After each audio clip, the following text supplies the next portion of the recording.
Our programs offer many languages. Please visit suprememastertv.com/schedule. Nos programmes offrent plusieurs langues. Veuillez visiter suprememastertv.com/schedule. Nuestros programas ofrecen varios idiomas. Visiten suprememastertv.com/schedule. ਸਾਡੇ programme ਪੇਸ਼ ਕਰਦੇ ਹਨ ਅਨੇਕ ਭਾਸ਼ਾਵਾਂ ਕਿਰਪਾ ਦੇਖੋ suprememastertv.com/schedule. We are always broadcasting, which means we're always sending and receiving at the same time. So we are somewhat picking up on our animal stuff, but they are certainly picking up on our stuff. Please continue watching to find out more. Vegan, the will of heaven.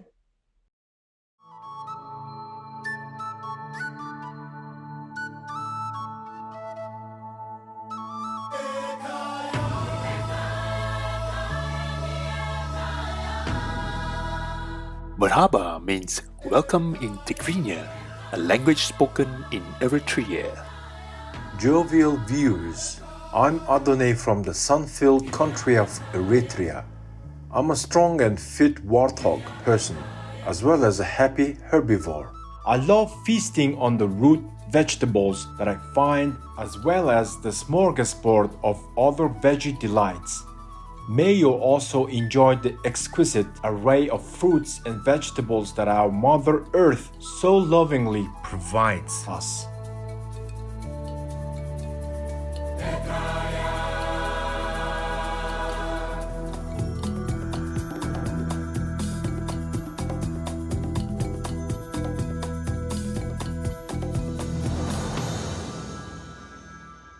Today we will present part 2 of our two-part series, Joan Ranquet, Vegan, on telepathic communication with animal people companions.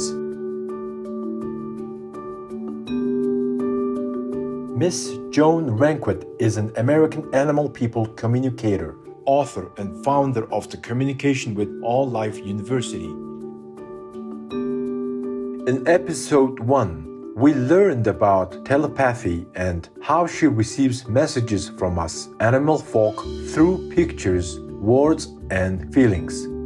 She wisely advises people to remember that we animal people are also picking up on the messages that human people are sending out. In the old days, there was this commercial for something called RKO. There was this radio tower, and it had lightning bolts, and you could see all this activity around it, right? That's what we are. We are always broadcasting, which means we're always sending and receiving at the same time. It's not something we're doing. It's not an action verb. It's actually what we're being. What happens in our household, whether we've had a bad day, a good day, any kind of day, that we're just having a day, we are broadcasting. So we are somewhat picking up on our animal stuff, but they are certainly picking up on our stuff. And so what we want to become is aware of what we're sending. It's interesting to think about the radio tower analogy that Joan gave, illustrating how we send information out into the universe. As Joan explains, being familiar with the type of messages that one is broadcasting can help when humans try to understand their animal family members, especially their behavioral responses. Let's say that you're in a really bad mood. Something happened and you come in and that mood is like static, like the next thing you know, you come in and you accidentally kick the stool and you stub your toe, and it's like it just keeps getting worse. And sometimes an animal might come and try and entertain us, might try to distract us, but some other animals might be like, oh boy, she's in a mood, I'm out of here. And so what I talk about in both my books is that if we could be the emotional leader, that we can be angry, be these things briefly. When we really pay attention to our true and deep emotions, they don't last forever. It's when we don't pay attention to them and they build that our animals really go, uh-oh. Joan goes on to explain how we animal people can be encouraged to relax and thrive. If my intention is to help this animal, then the animal will already start to feel that and relax into it. Relaxation is the number one thing that underlies healing or behavior change. The minute that we start to get an animal relaxed, they're out of their sympathetic nervous system. They go into the parasympathetic nervous system, which is a sense of relaxation. And an animal that's in the sympathetic nervous system is in fight or flight. So you're not going to get as much healing, and you're not going to get them to change their behavior. So getting an animal into a relaxed state is its intention and relaxation that creates healing. One of the modalities that I teach is called EFT, Emotional Freedom Technique. And that is a technique that uses the acupressure points. And so it brings the nervous system down. And essentially, it's like telling a bad story, but touching feel-good points. And it's a whole series of points. At the Communication with All Life University, Joan's students learn about supporting us animal people in great depth. The more humans that gain and apply this knowledge, the more we animal people benefit. And in those programs, people really have an opportunity to communicate with hundreds of animals by the time they walk out and graduate. And so by the time they graduate and they've done all their case studies, they are so ready to help any situation, whether it's death and dying or, let's say, performance. And when I include in performances, sometimes people come because they have a service animal that's not working out, like the dog got scared or things like that. So that's a really important place for us to be able to help.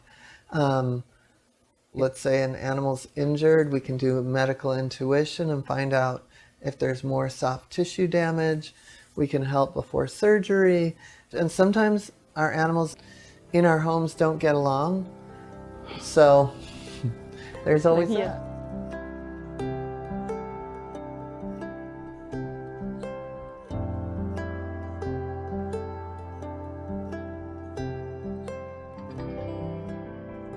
A wise man who knows the truth should know and understand that all beings desire happiness. A wise monk who has ceased to sin and guards his own self should abstain from violence with regard to movable and immovable beings. Sutra Krutanga Sutra, Jainism. Compassionate viewers, I'm feeling such a sense of relaxation right now. I'm going to pause for a short nap. Please stay tuned to Supreme Master Television. Warning: sensitive images. Welcome back to our show, Joan Ranquet, vegan on telepathic communication with animal people companions, part 2 of 2. When we look at Joan's mission in life, she is empowering humans and animal people alike. I always say I'm here to empower others so that together we can give voice to those who can't speak for themselves and ultimately heal the planet. There's lots of ways that animal communication can really, really help and change a household. And that we're giving that voice to all the animals on the planet. And also giving voice to animals that, like giving a big voice to the wildlife, to being able to make sure that wildlife is preserved and that humans aren't involved with, you know, the greed and the consumerism that's involved with destroying this planet is so scary. So that we have the strength and the tools to go out and give voice to those animals too, the ones that are endangered. Joan understands what truly causes suffering to billions of land animal people and aquatic animal beings. Hence, She has been vegan for approximately 8 years and was vegetarian for a very long time before that. I don't want to eat another soul. You know, I don't want to cause harm. I don't want to cause suffering. No, I can't, you know, and it was a journey to get here, but especially doing this work of animal communication, how could I pick between like, oh, let's have the dog on the couch, but that cow, right? I mean, who's to say that cow doesn't have as much personality and right to be here as the dog on my couch? So for me, especially doing this work, there's just no way. And not everybody is there, but I think that through the school, you know, we definitely bring it up, and you can't get away from it. For people wishing to be kindness in action, Joan had some very insightful ways on how to overcome the limitation of not being vegan. My father died at 90, and he was not a vegetarian, but he told me at the end of his life that he wished his whole life that he had been a vegetarian. And he said it a couple of times, but he said the only reason that he was able to eat meat was because it was in a package, and he didn't have to make that connection. And I think about that all the time, because when you start to go to places like the Gentle Barn or any other farm sanctuary, and you start meeting those animals, and you start seeing them as individuals with a karma, a soul, a trajectory, a whole beingness, a whole purpose that has nothing to do with us, you can't help but to wonder, how could we put so many animals in that horrible situation? I mean, it's the modern slavery, right? With a really grim ending.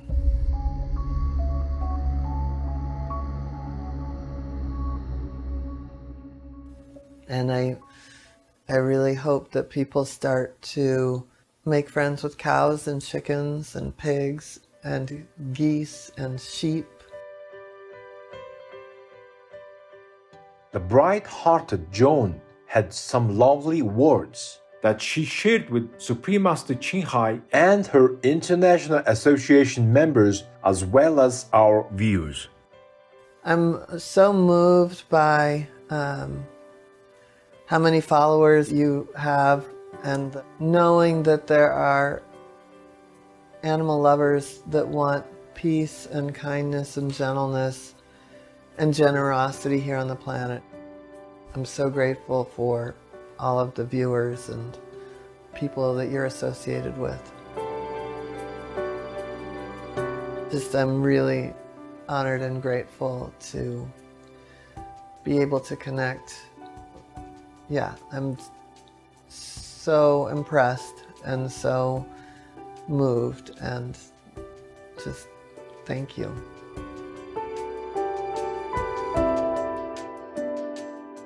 My heart sings with the sweetest of melodies when I think about all of the kind-hearted people in the world that are making a positive difference in the lives of us animal people. I send my love and appreciation to Miss Joan Ranquet for all her work that brightens the lives of us animal folk. We truly cherish her kindness and all her wisdom that she is sharing with her students. For more information on Joan Ranquet, please visit joanranquet.com. Vegan.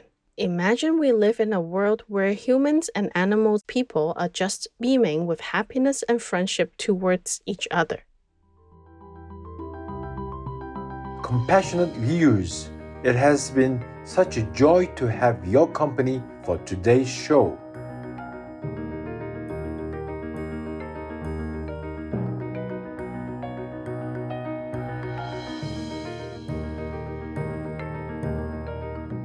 May our love and appreciation for animal people bloom brighter and stronger as we co-create a vegan world.